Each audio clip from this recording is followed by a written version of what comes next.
She is being called a hero this morning because she is.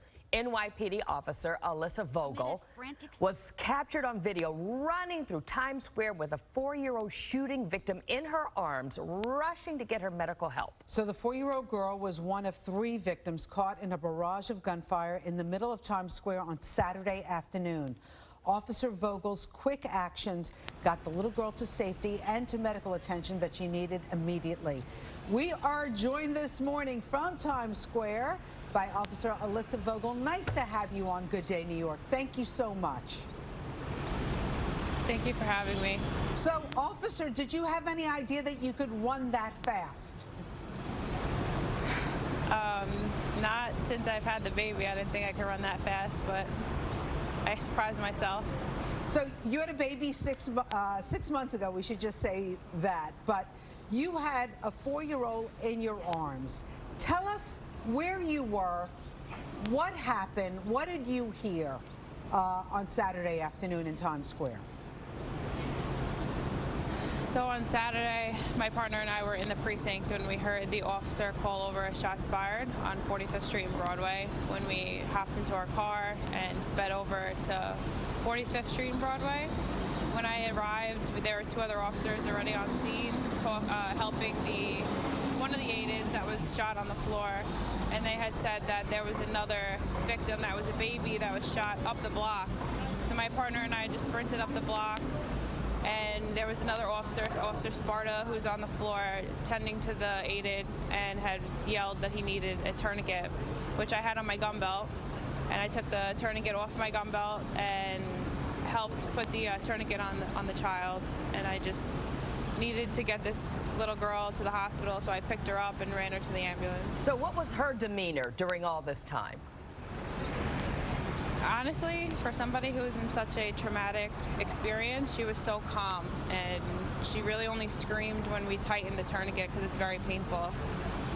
And as a new mom, what was going through your mind as you picked her up and you were running to get her that medical assistance? I mean, I was really just treating her the way I would want anyone to treat my child. I just wanted to make sure she was going to be okay and to get her to the hospital as quickly as possible. Tell me about her mom, because her mom had to be right there. What were you saying to her to kind of calm her down? I was just trying to get her to breathe with me, because obviously she was very traumatized by the situation, seeing her daughter just get shot. So I was just trying to get her to breathe, telling her her daughter's going to be okay, that we're bringing her to the hospital to get her help, and just really trying to get her to a place where she wasn't going to have a panic attack. So did you tell the mom that you were going to take the baby and start running across Times Square to an ambulance? Did the mother follow you? What happened? I didn't tell her I was going to pick her up. I kind of just did it. And then when she was on the ambulance with me, she was sitting right next to me. I did tell her, though, when we were in the back of the ambulance, that when we got to the hospital, I was going to run out with her daughter and bring her inside to bring her to the pediatric unit, so she wasn't nervous or wondering where I was going. We know that 2 other women were shot also, one in the foot, one in the thigh, shopping for toys, you know, in Times Square. Can you just tell us what the whole scene was like? I know your focus was a little girl, but what was the scene like during that time?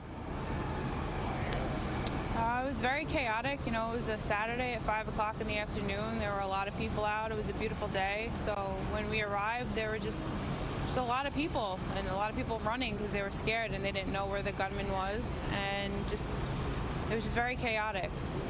You know, we were just showing a photo of the suspect, Farrakhan Muhammad, who is still on the loose. As we were just noting, this is a time when New York City is trying to reopen again, and one of those victims from Rhode Island said she's not coming back to New York anytime soon. Is New York dear to you? Are you a New Yorker at heart? And how are we going to get through this moment? I mean, it's going to take time, but, you know, there's plenty of cops out here, and they're all looking to help in any way possible, and we're just going to get through it together.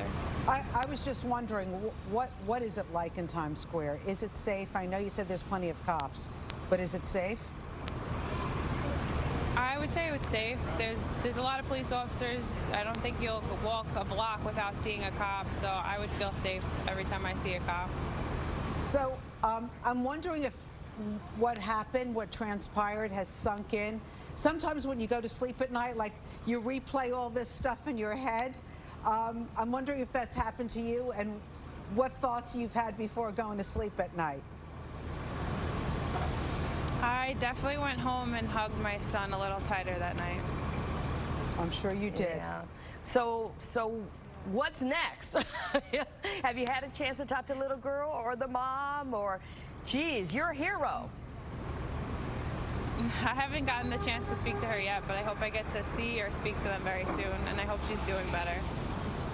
All right. It's such a pleasure talking to you. And this is just a reminder of what the NYPD does on a day-to-day basis, going above and beyond, just getting help for that little teeny girl who so looked up to you at that moment. Thank you so much from all the New Yorkers. We appreciate it. Thank you. I really appreciate you guys having me. You stay safe, Officer Vogel. Thank you.